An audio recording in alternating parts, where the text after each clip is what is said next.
Describe to us the process, about how being aware and how awareness saves lives.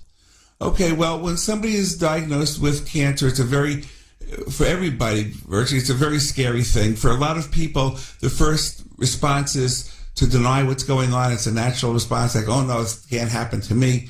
But unfortunately, Long Island is a cancer cluster, and we have some of the top incidences of breast cancer, prostate cancer, and in the United States, highest levels of thyroid disease in the United States. I mean, there's a lot going on in this area that's not the world's greatest. Right. And what do you think is...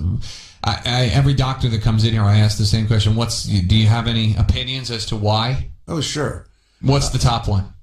Well, okay. I know, without being too controversial, I know it can get controversial. But just sticking with facts, right. Straight facts. Okay, so number one, there's only one aquifer for all of Long Island, and whether you're pulling water out of Lindenhurst or Bethpage or Stony Brook or Montauk Point, all comes from the same aquifer, and there's an incident known as the Bethpage plume, right, where the aquifer has been poisoned, and the different water companies that pull the water out try to filter the water as best they can, but there's still dissolved organophosphates and petrochemicals in there because of the farming that happened for many, many years out on the East End, the potato farms, the DDT that was spread around like crazy. Right. So that's one factor. Another factor is just the congestion of the cars and the pollution that the exhausts have. And it was, when I was growing up, there was still lead in the gasoline.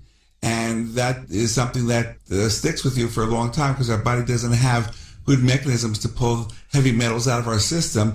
And then going back to the last century when they were burning a ton of coal in New York City, because of the way the wind was blowing, there were a lot of heavy metals that were deposited in the soil of Long Island that came from the coal that was burned in Manhattan. Very interesting. There's a lot of factors that add to why people have an increased risk. But then you couple that with the fact that the food is now more deficient in nutrients because of the way that the food is farmed, so that the levels of protein in the food that we eat has been steadily dropping since the 1920s, according to the USDA.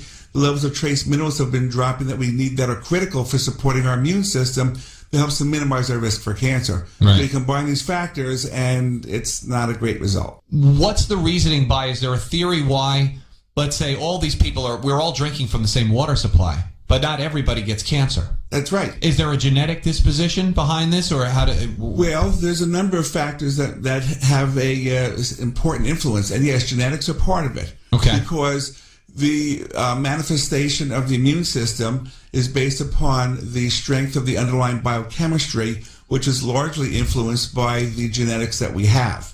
So there isn't a direct impact there, but still, anybody's genetics can be overwhelmed if the insult is bad enough.